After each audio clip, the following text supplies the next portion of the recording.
You are not Crystal. Girl. You are not Crystal.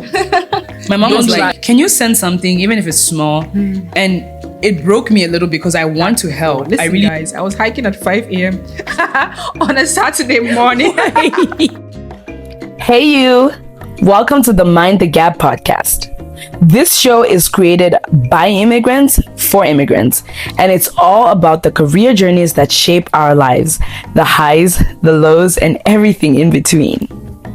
Each episode, we bring you inspiring stories from immigrants of all backgrounds, different ethnicities, ages, and career paths to share insights, resources, and advice that will help you navigate your professional career. This podcast is proudly sponsored by Verisalt, CMFI-NL, and BBI. Hi, welcome to this episode of Mind the Gap. My name is Shekina. And I'm Esther. Okay, so what are we doing on today's episode, Esther? So we have a couple of stories you're going to react to. Are you guys ready? Very interesting stories. I'm actually excited to see my reaction to the stories. All right, so do you want to start? So we're going to take turns. Since I've done all the talking, Shekina is going to start first. Wow. And then we both react, and then it will be my turn to also do the same thing. Yeah. All right, so story number one. Oh, this is a long one. The title is Navigating Black Tax. So I'm just going to read what they wrote. So I'm in my first year of university here in Canada, and honestly, it's been a wild ride. Between lectures, working part-time, and trying to figure out adulting, things have been a lot. But now I'm dealing with something that's really messing with me, and I don't know what to do. My tuition payment deadline is coming up, and I don't have any money yet. I've been saving, working shifts, trying to keep up, but I'm still short. I've been stressing, thinking maybe I can get an extension or a payment plan. Then this week, I got a message from back home. My aunt isn't feeling well, and my younger brother's school fees are due. My mom was like, can you send something, even if it's small? And it broke me a little because I want to help. I really do, but I don't even have enough for me right now. I feel guilty. I came all the way here to build a better future, not for myself, but for my family too. But how am I supposed to help when I'm struggling to stay afloat? I know this is a part of the immigrant experience, but I wasn't ready for this kind of pressure so soon. I'm stuck between survival mode and responsibility. If I don't pay my fees, I might lose my spot in school. But if I say no to my family, I feel like I'm turning back on them. Has anyone else felt this way? How do you deal with black tax when you're still trying to figure life out? Would love to hear how others handle this. Oh, sending you love. This is so sad. I didn't expect to start on such a sad note. Oh my goodness. So I don't really have a lot to say on this just because that hasn't really been my personal experience. But I do know a lot of people that come here and they become the breadwinner for their family, right? And they have to support people back home and they work really hard. The work that they do is a lot on top of being a student or having a job here, supporting people back home. One of the things about back home, I would say, from where I am from, is the conversion rate is a little bit better. So when people get money back home, they get a little bit more. And it's actually very funny. Think about it. When you said the conversion rate, people back home are already doing the conversion rate for you. So they're like, oh, just send me $10. That's nothing to you. But that $10 is something you need to look up and pay. Something very important, like your fees and even your food pass or your bus pass as well. Yeah, it's a really, really tricky one to work around. I think I think one of the things that you can do is actually just be honest.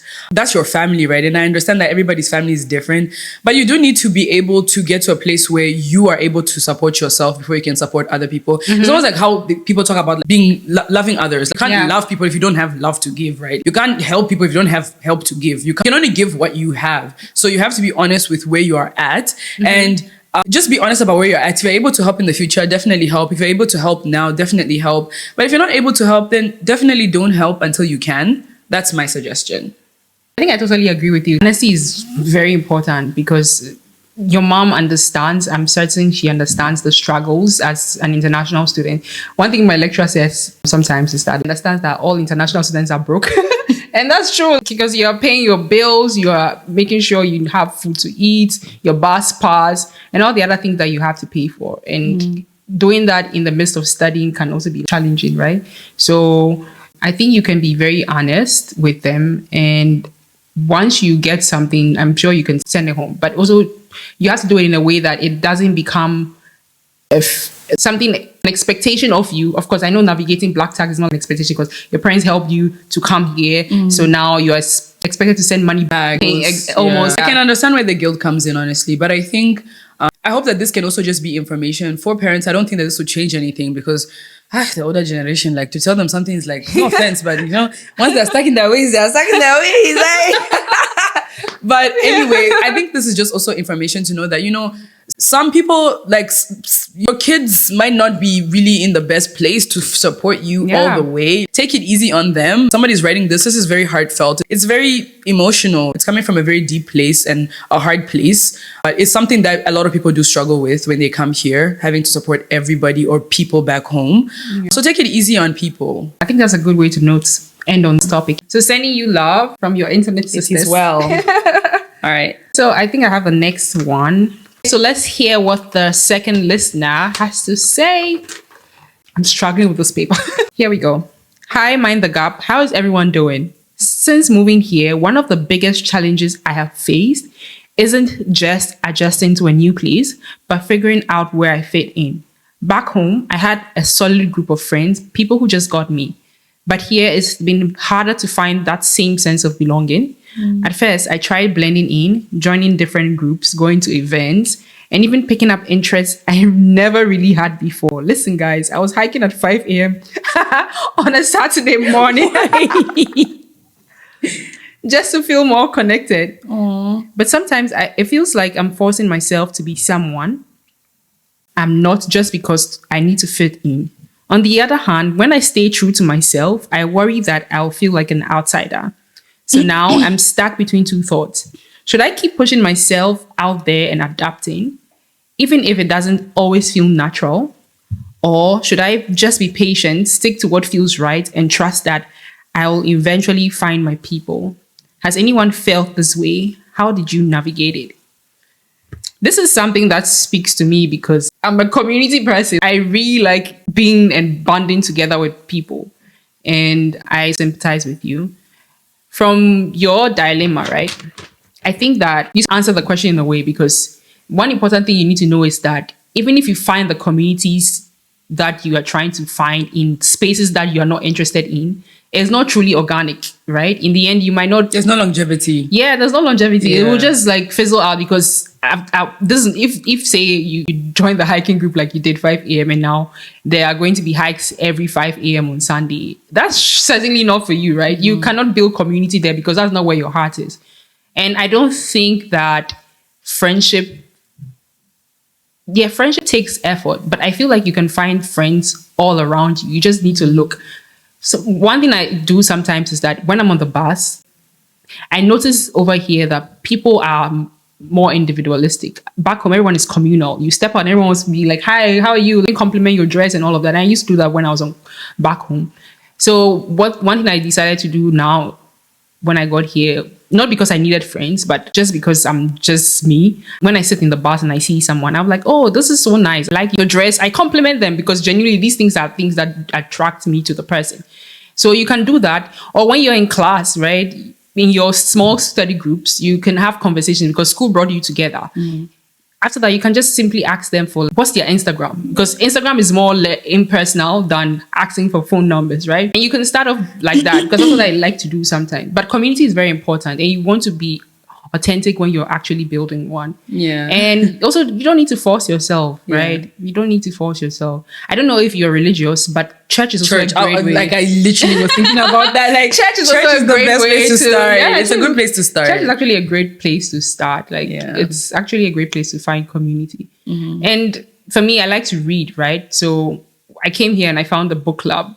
Although the book club is for like women a little older than me, I feel like it's a nice space to like meet new people and then talk about similar interests, you know. So I think do not rush yourself, but then again, you don't need to do too much to get people connected to you. If you're not interested in it, just don't force it. Find things that way, because I feel like your interest, definitely there's someone here who is also interested in that niche or that in your interest area, so you don't necessarily need to force the relationship.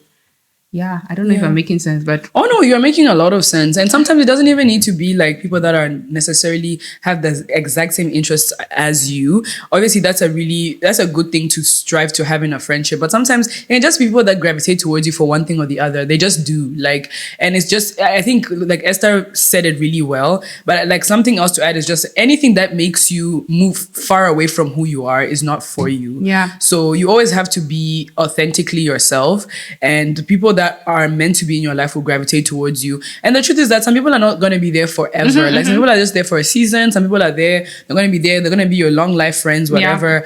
But yeah, definitely put yourself out there. Go to networking events, not necessarily to make friends, but just to get community, to get information about different community platforms.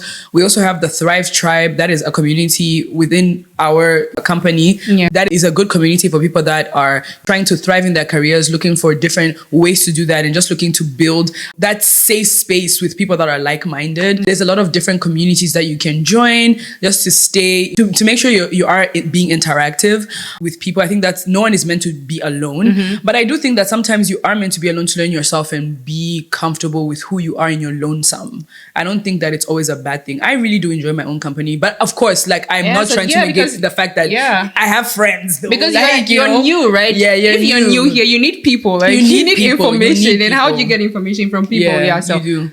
There's a lot, and like if you're like a student at MAN, like there's a lot of events that happen at MAN, like just what is MAN for those who don't know what MAN is? Oh, Memorial University of Newfoundland.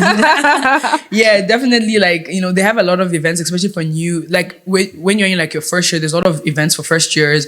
So definitely look. I think every university does that, especially with like orientation week.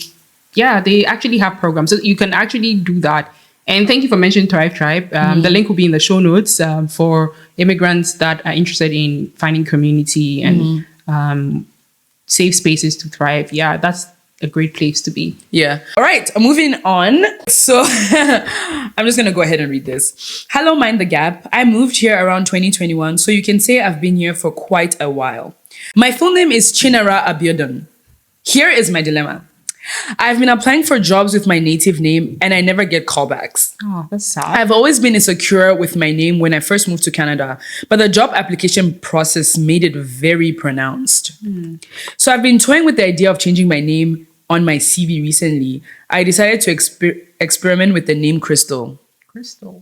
At first, it felt like a practical decision, and although I am getting interview callbacks now and almost in the final phase of landing a job, I've been questioning it. My name is a huge part of who I am. Exactly. Back home, it carried meaning, history, and a connection to my culture. But here, I feel like I've erased part of myself just to make things easier for others. Now I'm wondering, did I make the right choice? Should I embrace Crystal as just a new version of me? Has anyone else struggled with this? Please let me know what to do.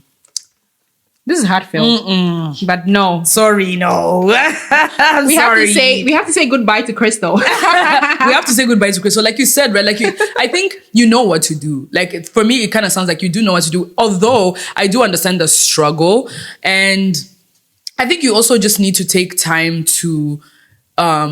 One thing that I did learn from one of the events that I attended earlier this year is it's okay to repeat yourself. It's okay to say your name over and over until people get it. Till they get it, right? It is just who you are matters so much that it's okay to repeat it a number of times for people to actually understand and to get it, to remember it. It's necessary. It's so necessary. Like, I don't think that you should change your name. You are not Crystal, girl.